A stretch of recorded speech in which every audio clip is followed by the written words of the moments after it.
Remue ménage. Remue ménage.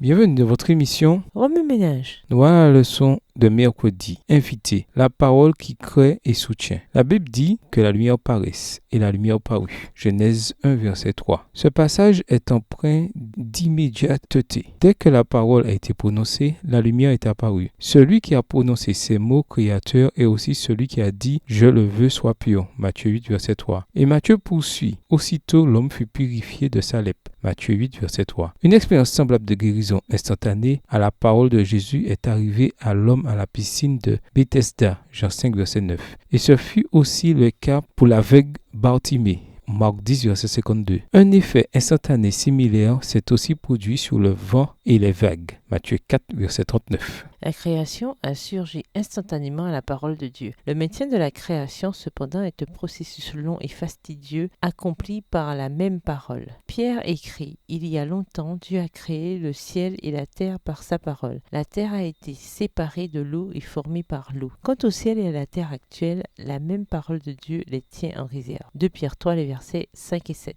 Et Ellen White écrit « Et Dieu prend soin de tout ce qu'il a créé. » Texte tiré du livre Vers Jésus, au chapitre 10 à la page 130, livre écrit par Ellen G. White. La création et le maintien de la création sont inséparables. Si ce maintien cesse, la création cesse. La parole accomplit les deux. Il existe ici un parallèle spirituel des plus sérieux. Paul écrit « Ainsi donc, comme vous avez reçu le Seigneur Jésus-Christ, marchez en lui. » Colossiens 2, le verset 6 de la version Louis II. Reçu est égal à justification. Conversion comme marcher est égal à demeurer, sanctification. Les deux sont accomplis par la parole. La Bible déclare « En effet, vous êtes nés de nouveau. » Justification. Non de père mortel, mais grâce à une semence immortelle, grâce à la parole vivante et éternelle de Dieu. 1 Pierre 1, le verset 23.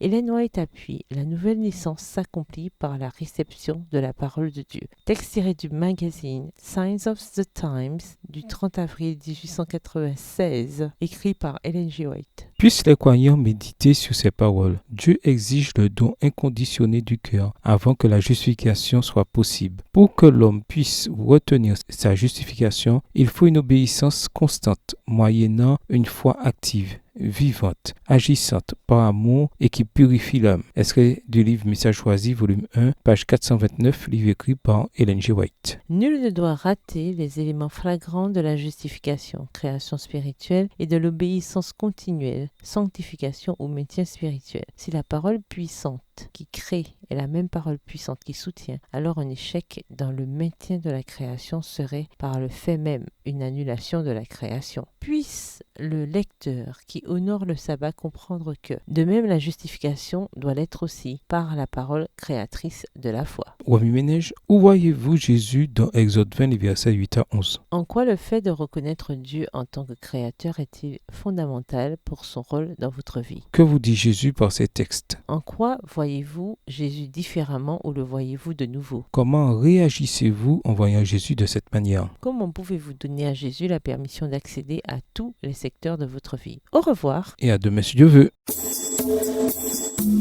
Remue ménage. Remue ménage.